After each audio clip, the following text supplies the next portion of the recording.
Okay. Good afternoon. My name is Josh Brugger. Last name Bruegger. I'm the police chief here at the city of Pasadena. Here to talk about a capital murder case we had over the weekend. This past Saturday at about 3:07 p.m., our officers were dispatched to an apartment complex at 1004 Main, apartment number 24. Our dispatcher originally received a call of a 11-year-old not breathing. Our officers as well as paramedics responded to the scene. The 11-year-old victim was pronounced deceased at the scene by paramedics. We immediately began an investigation involving our detectives. The case has since been ruled a homicide. The 11-year-old was her death as a result of strangulation, and the investigation also revealed that she was sexually assaulted. The victim and her father are both from Guatemala, and they're the only two people that live there at the apartment. On Saturday, her father left for work at about 9:45 a.m., and shortly after leaving, shortly after 10 a.m., he received communication from his daughter that there was an unknown person or an unidentified person knocking at the front door. That was the last communication he had with his daughter. A little later, he asked some family members that also live in the complex to go check on his daughter because he hadn't heard from her. An aunt and an uncle went into the apartment. They did a cursory check and were unable to locate her. And at about just after 3 o'clock, when her father got home from work, he found her body concealed underneath the bed in the bedroom.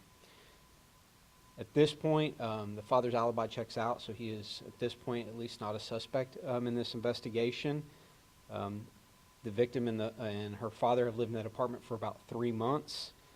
And with any type of investigation like this, there's quite a bit of digital evidence that we're going through as well as physical evidence, and that we have to process.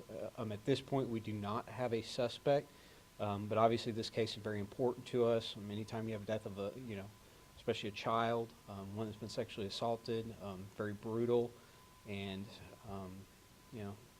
obviously it's also taken a toll on our officers that were out there and made the scene. I'll take any questions that we have right now. Do you have a criminal profile, someone that you might be looking for, any sort of information? I know that you said you don't have a suspect, but when you look at the type of crime, Right. It could possibly be a certain type of Right. person. We're not there yet. We don't have any other crimes like this, but obviously it's a concern because clearly a very, very violent crime. Fortunately, this isn't something that's common. It was only the dad and the daughter living, no one else? That's correct. As I understand it, the mother is still in Guatemala. Were they seeking asylum, or do you know how they came? I do not know their legal status right now. As far as our investigation, that's the least of our concerns at this point. You guys took a few days to announce this to the public. Can you kind of say what happened between Saturday and this? The autopsy wasn't done until yesterday, and so really trying to get the pieces together. When I come stand before you, I want to have as many facts as I can, and so again, the autopsy not being done until yesterday is the reason we're putting it out today. Is this an apartment complex or not? It is an apartment complex, relatively small. There's a large Guatemalan population there in that apartment complex. And like I said, the family members that the father had called to come check on her, they live in the complex as well. And so it's a, I say a fairly close, community there.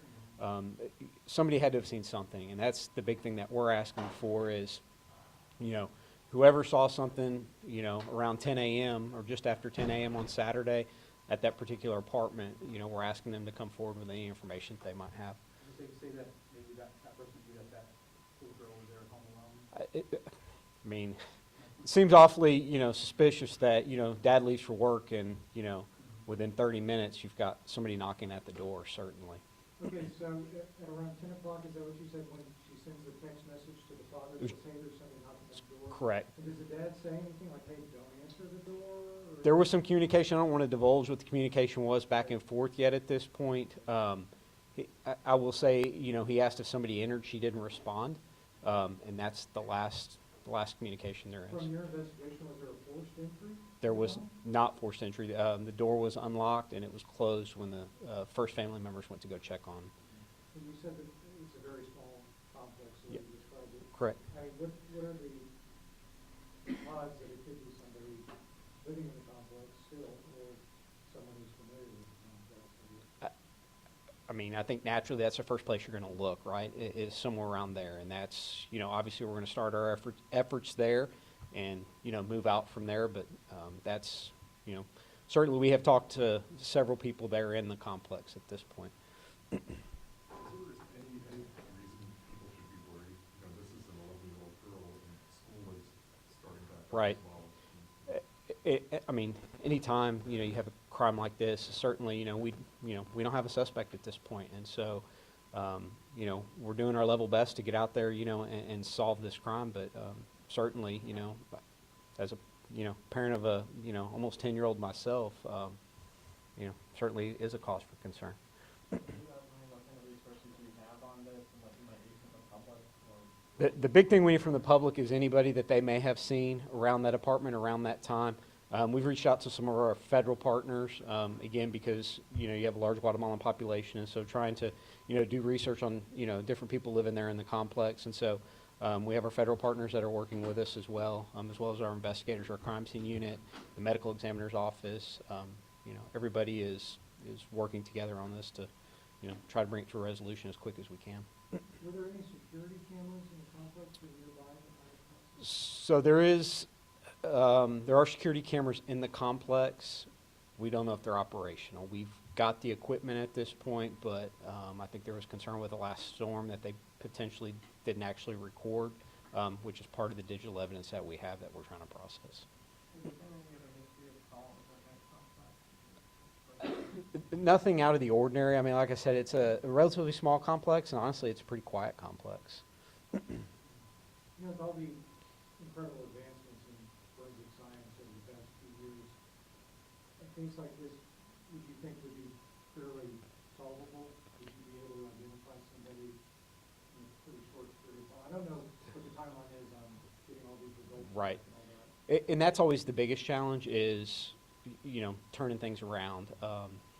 We're not it's not the only homicide in the county. It's not the only, certainly it's a high profile case. I mean, when you have an 11-year-old, but that's not to say one homicide is more important than another one, right? And so working through, with the Institute of Forensic Sciences on the processing of DNA. DNA is timely, or time consuming as far as getting, results back. And so we're working on trying to identify which pieces of evidence are most important at this point to try to get that processed as soon as we can. Was she in school? Well, they moved here about 3 months ago, and so as I understand it, had not been enrolled in school yet, and I don't believe, again, the information I have right now, that she was in school here at the end. I believe they were in Austin for several months before they moved here, and then before that they were in Florida for a couple years. Were you able to determine that if she was hidden under the bed, placed there, or if she moved herself there? Based on the evidence, she was placed under the bed. Any idea how she was strangled? We do not know that right now, no. And was she texting or calling? They were using, I believe, WhatsApp, and as I understand, there's text messages as well as voice messages back and forth. Are you holding anyone at the complex with, these are immigrants who came here, I would assume it's a concern that somebody might flee the country. Right, so we've gotten information, talked to a lot of people out there. We've gotten, some people have voluntarily given us DNA samples to be able to compare as the investigation goes on, and that's honestly one of the big challenges we have right now is you have a large undocumented population out there, and so getting cooperation has been frankly somewhat of a challenge, and that's, I'm here to tell you right now, immigration status on a case like that, it's neither here nor there. The important thing right now is solving this case and getting the community safe. Do you know if she was strangled before she was sexually assaulted or after? I do not know the answer to that. We have also heard that there was head trauma as well. I hate to ask this, but can you talk about the extent of the injuries? She was strangled, as we've mentioned. I'm also understand there's some blunt force trauma to the head as well. But as far as that, I don't want to get into the other details or the other evidence right now. You know how old that is? I don't, but I can get the answer for you.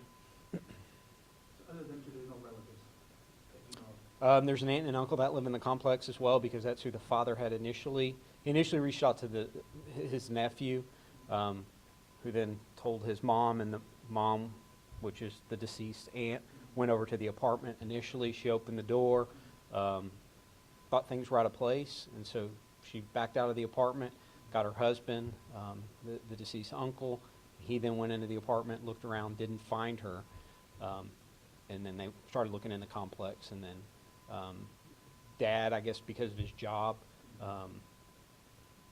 he was focused on his job, and it was about 1 o'clock on his lunch break when he had reached out to them to start, hey, I haven't heard from my daughter. Can you see if you can go find her? And so when he got off work at 3 o'clock, he immediately went home and set everything in motion from there. Father's 32 years old. So at this point, you don't know whether she may have been strangled with hands or possibly ligature or some device? Do you have any idea between the two of those? I have an idea, but I'm not in a position that I'm ready to disclose that.